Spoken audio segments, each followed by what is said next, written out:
Hello दोस्तों, नमस्कार। स्वागत है एक बार फिर से आप सभी का अपने प्रिय चैनल पर। दोस्तों, आपको दिन भर की सारी बड़ी खबरें, बेहतरीन खबरें बताते, जहां सबसे पहले आपको बताएंगे भारत कनाडा के बीच टेंशन में चीन भी कूद पड़ा, दे दिया भारत का साथ। जी हां दोस्तों, भारत के समर्थन में उतरा है चाइना। अमेरिका और पश्चिमी देशों को खूब सुनाई है खरी खोटी। जी हां दोस्तों, कनाडा वाले मुद्दे पर साथ ही साथ आपको बताएंगे, जहां पर कनाडा के साथी देशों ने पीएम जस्टिन ट्रूडो को भारत को लेकर कर दिया अकेला नहीं दिया समर्थन। जी हां दोस्तों, बना दिया जस्टिन ट्रूडो का मुंह। और साथ ही साथ बताएंगे, जहां सिख फॉर जस्टिस ने हिंदुओं से कनाडा छोड़ने के लिए कहा है। दोस्तों, अब क्या करेगा जस्टिन ट्रूडो, देखने वाली बात होगी। दोस्तों, सारी एक से एक जानकारियां आपको बताएंगे।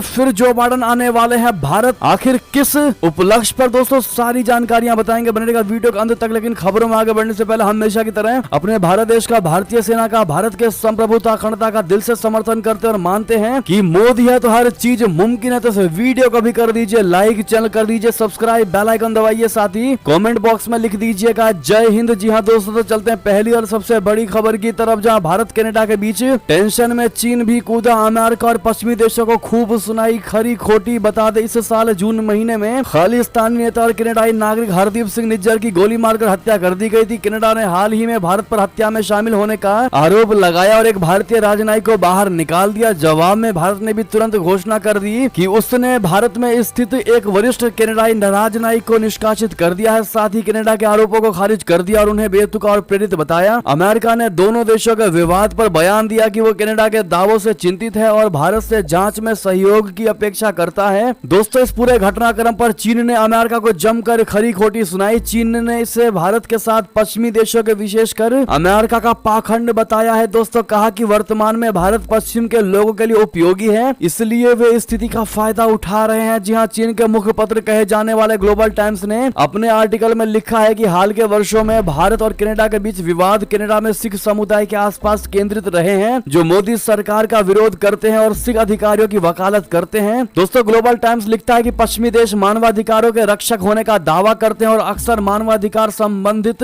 मुद्दों पर दूसरे देशों की आलोचना करते हैं। भारत के लोकतंत्र के लिए उनकी प्रशंसा मुख्य रूप से भू राजनीतिक हितों और भारत को उनके चीन विरोधी गठबंधन में शामिल करने की इच्छा से प्रेरित है। पश्चिमी अभिजात वर्ग भारत के लोकतंत्र और उनके अपने लोकतंत्र के बीच पर्याप्त अंतर से अच्छी तरह परिचित है, जबकि पश्चिम में कई लोग भारत की धार्मिक और अल्पसंख्यक नीतियों का समर्थन नहीं करते हैं। यानी दोस्तों, चाइना का क्लियर कहना है कि जब बात भू राजनीतिक आती है, जहां पर लगता है कि चाइना के साथ अमेरिका को खतरा है, वहां भारत का समर्थन करता है। और जब कनाडा की बात आई तो अमेरिका कनाडा का साथ देने लगा और कहने लगा कि इस मुद्दे को गंभीरता से लेना चाहिए। ऐसे में चीन ने अमेरिका के पाखंड को इस कमेंट के माध्यम से दर्शाया है दोस्तों, और कहा है कि अमेरिका सबसे बड़ा एक तरीके से डबल स्टैंडर्ड फॉलो करता है। बहरहाल दोस्तों, ऐसे में चीन का बयान देना कहीं ना कहीं ये भारत को समर्थन दिखाता है, लेकिन कहीं ना कहीं पश्चिमी देशों को भी उजागर करता है। दोस्तों, उनके चालाकपने को उजागर करता है। बहरहाल इस पर आपका क्या कहना है दोस्तों, कमेंट में लिखकर अवश्य बताइएगा। इतना ही नहीं, आपको ये भी बता दें, कनाडा के साथी देशों ने पीएम जस्टिन ट्रूडो को कर दिया है अकेला। भारत पर आरोपों को लेकर कह डाली बड़ी बात। आपको बता दें, कनाडा के सहयोगी देश 18 जून को सरे में कनाडाई नागरिक हरदीप सिंह निज्जर की हत्या में भारतीय एजेंटों के शामिल होने के आरोपों को लेकर दोनों देशों के बीच बढ़ते विवाद से पूरे तरीके से दूरी बनाए हुए हैं। एक मीडिया रिपोर्ट में यह बात सामने आई है। सीबीसी न्यूज की रिपोर्ट के अनुसार अधिकांश आरोप को ऐसे मामले के रूप में देख रहे हैं जिसकी अभी भी जांच की जानी है। इस तथ्य के बावजूद कि ट्रूडो सरकार को लगता है कि उसके पास संसद में आरोप लगाने और एक राजनयिक को निष्कासित करने के लिए पर्याप्त जानकारी है। अमेरिकी राष्ट्रीय सुरक्षा परिषद के प्रवक्ता जॉन किर्बी ने मंगलवार को कहा कि यह निश्चित रूप से गंभीर आरोप है। हमारा मानना है कि यह कितना विश्वसनीय है, यह निर्धारित करने के लिए गहन जांच की आवश्यकता है। ऐसे में कनाडाई पीएम जस्टिन ट्रूडो को लगता था कि उनके साथी उनके साथ खड़े होंगे इस मसले पर, इस मुद्दे पर, लेकिन दोस्तों कोई भी जस्टिन ट्रूडो के साथ नहीं आया। इतना ही नहीं दोस्तों, आपको बता दें बड़ी खबर, जहां पर अब क्या करेंगे Justin Trudeau. Sikh for justice के खालिस्तानियों ने हिंदुओं से कनाडा छोड़ने के लिए कहा है। दोस्तों, अब देखना यह होगा कि जस्टिन ट्रूडो अब क्या बयान देते हैं। आपको बता दें, भारत में 2019 से प्रतिबंधित कनाडा के खालिस्तान समर्थक संगठन सिख फॉर जस्टिस यानी एसएफजे ने भारतीय मूल के हिंदुओं के खिलाफ एक बार फिर जहर उगला है। संगठन ने कहा है कि भारतीय मूल के हिंदू कनाडा छोड़कर चले जाएं। एसएफजे ने एक वीडियो जारी करके कहा कि कनाडा में रहने वाले भारतीय मूल के हिंदू अपने भारतीय होने का जश्न मनाते हैं और उन्होंने खालिस्तानी नेता हरदीप सिंह निज्जर की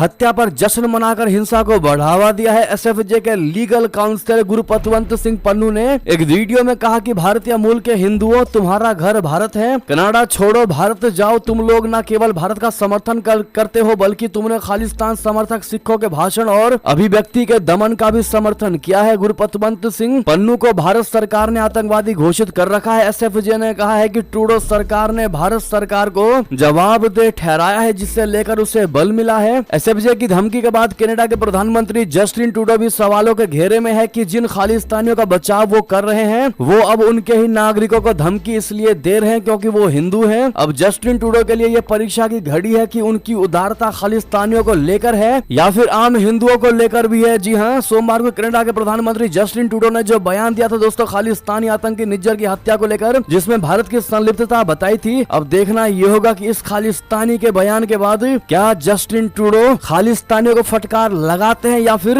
उन्हीं के हिमायती बनते हैं। चलते हैं दोस्तों अगली बड़ी खबर की तरफ, जहां पाकिस्तान के नए विदेश मंत्री भी बिलावल भुट्टो से कम जहरीले नहीं, भारत के खिलाफ जमकर उगला जहर। बता दे पाकिस्तान के अंतरिम विदेश मंत्री जलील अब्बास जिलानी भारत के खिलाफ जहर उगलने के मामले में बिलावल भुट्टो जरदारी की बराबरी करने लगे हैं। जिलानी ने आरोप लगाया है कि पाकिस्तान भारत के प्रति सकारात्मक पहल करता है, पॉजिटिव पहल करता है, लेकिन उसे हर बार भारत नकारात्मकता का सामना करना पड़ता है। उन्होंने बुधवार को कहा कि पाकिस्तान ने भारतीय सिख समुदाय के लिए वीजा मुक्त यात्रा के लिए करतारपुर गलियारे को खोलने सहित कई सकारात्मक पहल और शांति प्रयास किए हैं, लेकिन भारत सहयोग नहीं करता है। जिलानी अनवर उल हक काकर की कार्यवाहक सरकार में अंतरिम विदेश मंत्री की भूमिका निभा रहे हैं। काकर और जिलानी को पाकिस्तान सेना का करीबी समझा जाता है। न्यूयॉर्क में एशिया सोसाइटी सम्मेलन में एक भाषण में पाकिस्तानी विदेश मंत्री जिलानी ने कहा कि पाकिस्तान भारत के साथ शांतिपूर्ण और सहयोगी पड़ोसी संबंधों की इच्छा रखता है। उन्होंने आरोप लगाया कि भारत जम्मू और कश्मीर में अवैध कार्रवाई कर रहा है। उन्होंने यहाँ तक कहा कि कश्मीर में भारतीय सुरक्षा बलों के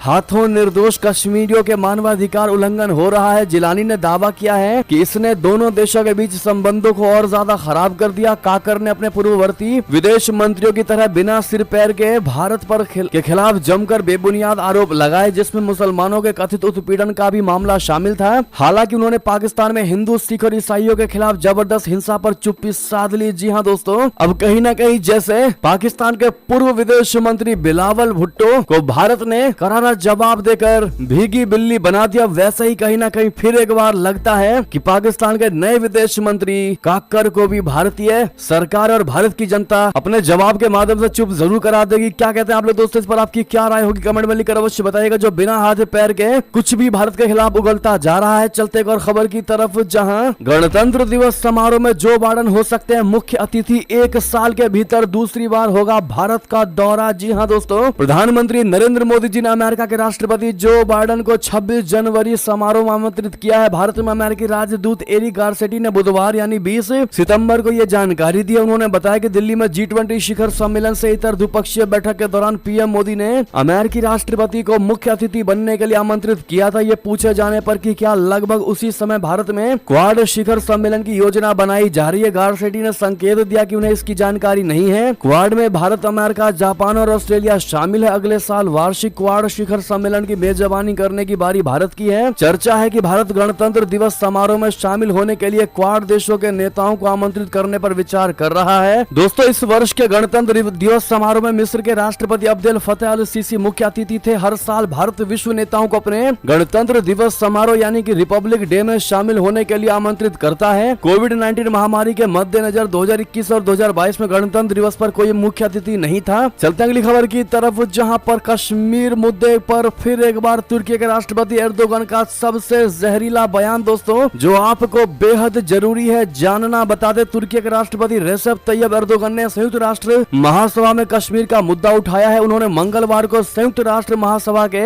78वें सत्र में विश्व नेताओं को संबोधित करते हुए कहा कि भारत और पाकिस्तान के बीच बातचीत के बाद ही क्षेत्र में स्थिरता आएगी। दक्षिण एशिया में क्षेत्रीय शांति, स्थायित्व और समृद्धि का मार्ग स्थापित करने के लिए भारत और पाकिस्तान के बीच बातचीत बेहद जरूरी है। अपने संबोधन में तुर्की के राष्ट्रपति एर्दोगन ने कहा कि तुर्की इस दिशा में उठाए गए कदमों का समर्थन करना जारी रखेगा। कश्मीर के मुद्दे पर एर्दोगन का ये बयान इसलिए भी महत्वपूर्ण माना जा रहा है क्योंकि अभी हाल ही में G20 शिखर सम्मेलन के दौरान उन्होंने प्रधानमंत्री मोदी से मुलाकात की थी। बता दें कि तुर्की के राष्ट्रपति ने पिछले साल भी संयुक्त राष्ट्र महासभा की उच्च स्तरीय बैठक में कश्मीर का मुद्दा उठाया था। ऐसे में दोस्तों, लगातार बार बार कश्मीर का मुद्दा तुर्की के राष्ट्र राष्ट्रपति के द्वारा उठाना, जिनका कोई मतलब नहीं है कश्मीर से दोस्तों, उसके बावजूद भी पाकिस्तान को खुश करने के लिए एर्दोगन ये जहरीला बयान दे रहे हैं कश्मीर मुद्दे पर। आपको बता दें कि जब भी मदद चाहिए होता है तुर्की के राष्ट्रपति को, वो भारत के सामने अपनी बात रखते हैं और भारत उनकी मदद करता है, लेकिन जब बात आती है कश्मीर मुद्दे की तो वो पाकिस्तान की तरफ हो जाते हैं। ऐसे में दोस्तों डबल स्टैंडर्ड फॉलो करने वाले तुर्की के राष्ट्रपति एर्दोगन को लेकर आपकी क्या राय होने वाली है, कमेंट में लिखकर अवश्य बताइएगा।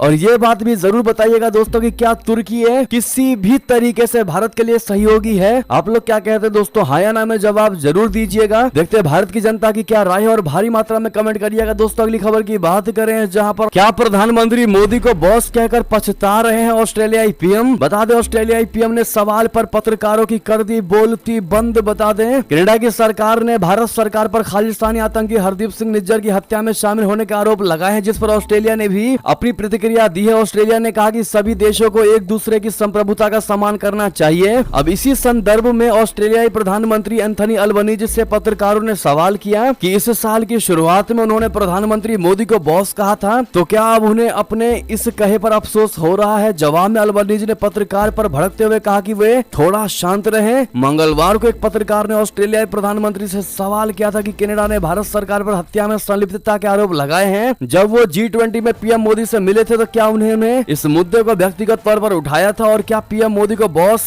कहने पर उन्हें अफसोस होता है? तो सवाल सुनकर भड़कते हुए अल्बनीज ने कहा, क्या सच में आप ये पूछ रहे हैं? आपको थोड़ा चिल करने की आवश्यकता है। यानी कि दोस्तों ऑस्ट्रेलियाई पीएम ने पत्रकार को ही खरी खोटी सुना दी और इस पर कोई जवाब नहीं दिया। आप लोग क्या कहते हैं दोस्तों, आपको क्या लगता है इस मुद्दे पर कमेंट में लिखकर अवश्य बताइएगा। लेकिन प्रधानमंत्री मोदी द बॉस, ये बात कमेंट में जरूर कहिएगा दोस्तों, मोदी द बॉस जरूर लिख दीजिएगा। अगली खबर की बात करें, जहां पूर्व राष्ट्रपति रामनाथ कोविंद ने कहा कि प्रधानमंत्री मोदी के नेतृत्व में हम निसंदेह सुरक्षित हाथों में हैं। जी हां, पूर्व राष्ट्रपति रामनाथ कोविंद ने बुधवार को प्रधानमंत्री नरेंद्र मोदी की दूरदर्शिता और नेतृत्व की सराहना की तथा कहा कि जब वो सत्ता में हैं तो देश निसंदेह सुरक्षित हाथों में है। प्रधानमंत्री के जीवन और योगदान पर एक पुस्तक के विमोचन के लिए आयोजित एक कार्यक्रम को संबोधित करते हुए रामनाथ कोविंद जी ने मोदी को असाधारण व्यक्तित्व और महान आत्मा वाला व्यक्ति बताया। उन्होंने कहा कि मोदी के व्यक्तित्व और जनता के साथ संवाद करने की उल्लेखनीय क्षमता ने उन्हें एक स्वीकार्य नेता बनाया है। कोविंद ने नरेंद्र मोदी सरकार की उपलब्धियों पर प्रकाश डाला और कहा कि ये उनकी दृष्टि और नीतियों के कारण है कि भारत प्रवासी भारतीयों के लिए गौरव और कई देशों के लिए प्रेरणा का स्रोत है। उन्होंने कहा कि मोदी हमेशा आम लोगों के लिए सोचते हैं। पूर्व राष्ट्रपति ने कहा कि प्रधानमंत्री मोदी के नेतृत्व में हम निसंदेह सुरक्षित हाथों में हैं। Undoubtedly we are in a secured hand. जी हाँ दोस्तों, अगली खबर की बात करें, जहां पर भारतीय वायुसेना की ताकत में बड़ा इजाफा, दुश्मनों के छक्के छुड़ाने वडोदरा में लैंड हुआ C-295 विमान। बता दें भारत और स्पेन के बीच हुए रक्षा सौदों का असर जमीन पर नजर आने लगा है। इसी का फल है कि भारतीय वायुसेना यानी इंडियन एयरफोर्स का पहला C-295 परिवहन विमान कुछ मिनट पहले वडोदरा के वायुसेना स्टेशन पर लैंड हुआ। ये जानकारी वायुसेना अधिकारियों ने दी। Airbus Defence and Space company ने बुधवार को भारत को यह अनमोल सौगात दी। आपको बता दें कि 25 सितंबर को रक्षा मंत्री राजनाथ सिंह दिल्ली के पास हिंडन एयरबेस पर आयोजित एक समारोह में विमान को औपचारिक रूप से भारतीय वायुसेना में शामिल करेंगे। कुल 56 विमान IAF में शामिल किए जाएंगे और उनमें से 40 का निर्माण टाटा एयरबस संयुक्त उद्यम द्वारा भारत में किया जाएगा। जी हाँ, अब ऐसे में इंडियन एयरफोर्स को दोस्तों इस मुद्दे के लिए और इस C-295 लड़ाकू विमान के लिए ऑल द बेस्ट जरूर कह दीजिएगा। एक और खबर की बात करते हैं, जहां अक्टूबर में चीन के दौरे पर जाएंगे रूसी राष्ट्रपति व्लादिमीर पुतिन ने खुद कर दी इस बात की पुष्टि। जी हाँ, रूस के राष्ट्रपति व्लादिमीर पुतिन अक्टूबर में चीन का दौरा करेंगे, इस बात की पुष्टि उन्होंने खुद कर दी है। पुतिन ने बुधवार यानी 20 सितंबर को कहा कि उन्होंने अक्टूबर में चीन की यात्रा के लिए चीनी राष्ट्रपति शी जिनपिंग के निमंत्रण को स्वीकार एक्सेप्ट कर लिया है। रूसी राज्य टेलीविजन पर पुतिन ने एक बैठक के दौरान बीजिंग के विदेश मंत्री वांग यी से कहा कि अक्टूबर में चीन की यात्रा के लिए पीपुल्स रिपब्लिक ऑफ चाइना के अध्यक्ष के निमंत्रण को स्वीकार करते हुए मुझे खुशी हुई। बीजिंग पहुंच पुतिन अपने चीनी समकक्ष शी जिनपिंग से मुलाकात करेंगे। यूक्रेन से बच्चों को अवैध रूप से निकालने को लेकर अंतर्राष्ट्रीय आपराधिक न्यायालय द्वारा गिरफ्तारी वारंट जारी होने के बाद पुतिन की यह पहली विदेश यात्रा होगी। दोस्तों गौरतलब है कि चीन के शीर्ष राजनयिक और विदेश मंत्री वांग यी रशिया के दौरे पर पहुंचे हैं। वांग यी 4 दिवसीय दौरे पर रूस गए हैं, जहां वो वार्षिक रणनीतिक सुरक्षा परामर्श की बैठकों में हिस्सा ले रहे हैं। ऐसे में पुतिन ने वांग यी से मुलाकात के दौरान अपने चीन दौरे की पुष्टि कर दी है। इस इससे पहले पुतिन विदेश दौरे से बच रहे थे। उन्होंने हाल ही में हुए ब्रिक्स सम्मेलन और G20 शिखर सम्मेलन में भाग नहीं लिया था,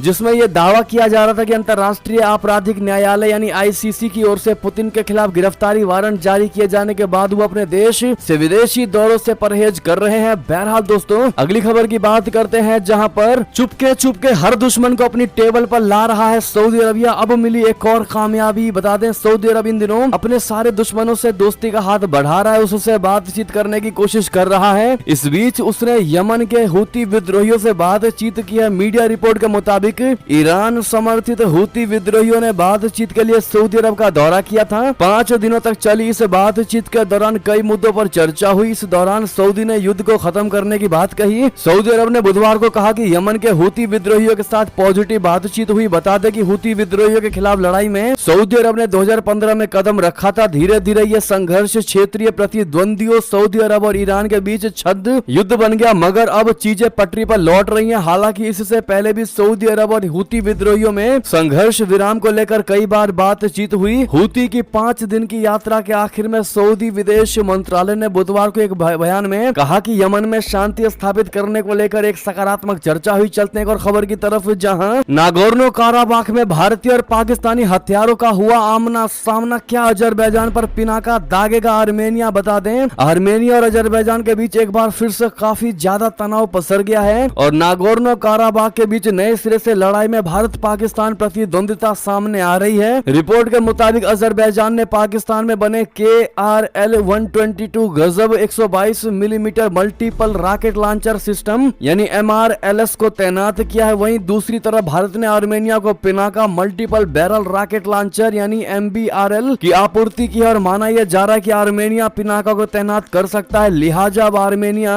और अजरबैजान की लड़ाई के बीच भारत और पाकिस्तान के हथियारों का आमना सामना हो सकता है। ऐसे में दोस्तों, अगर विश्वास है आपको कि हथियारों की भी लड़ाई में भारत का ही हथियार जीतेगा तो कमेंट में इंडियन वेपन्स आर बेस्ट जरूर कहिएगा। अगली खबर की बात करें, जहां चीन की सेना के लिए संकट बने शी जिनपिंग, रक्षा मंत्री लापता तो जनरल हुआ बर्खास्त। तानाशाही पर उठ गए सवाल जिनपिंग के। बता दें, चीन के राष्ट्रपति शी जिनपिंग खुद अपनी सेना के लिए बहुत बड़ा संकट बनते जा रहे हैं, वो भी तब जब ताइवान को लेकर अमेरिका से युद्ध का खतरा मंडराता जा रहा है। चीन के रक्षा मंत्री ली शांगफू करीब 3 सप्ताह से लापता है और जिनपिंग सरकार ने इस पर चुप्पी साध रखी है। बताया जा रहा है कि उन्हें नजरबंद किया गया है और भ्रष्टाचार को लेकर उनके खिलाफ जांच चल रही है। यही नहीं, चीनी सेना के सर्वोच्च कमांडर जिनपिंग ने PLA के रॉकेट फोर्स के कई शीर्ष जनरलों को बर्खास्त कर दिया है। जिनपिंग बार बार दावा कर रहे हैं कि उन्होंने चीनी सेना में व्याप्त भ्रष्टाचार को खत्म कर दिया है, लेकिन हकीकत में वो इसे रोकने में फेल रहे हैं। द प्रिंट की रिपोर्ट के मुताबिक साल 2015 में शी जिनपिंग की पहल पर चीनी सेना का बहुत ही तेजी से विस्तार किया गया है। इस दौरान सेना के ठेकों में जमकर भ्रष्टाचार हुआ। ठेके हासिल करने के लिए सेना के जनरलों को घूस देना पड़ता है। दोस्तों, एक और खबर की बात करते हैं, जहां NIA ने खालिस्तानी आतंकवादियों के खिलाफ कार्रवाई की तेज। 5 आतंकियों पर रखा इनाम। जी हां, खालिस्तानी आतंकवादियों के खिलाफ अपनी कार्रवाई तेज करते हुए राष्ट्रीय अन्वेषण अभिकरण यानी NIA ने बुधवार को हरविंदर सिंह संधू उर्फ रिंदा और लखबीर सिंह संधू उर्फ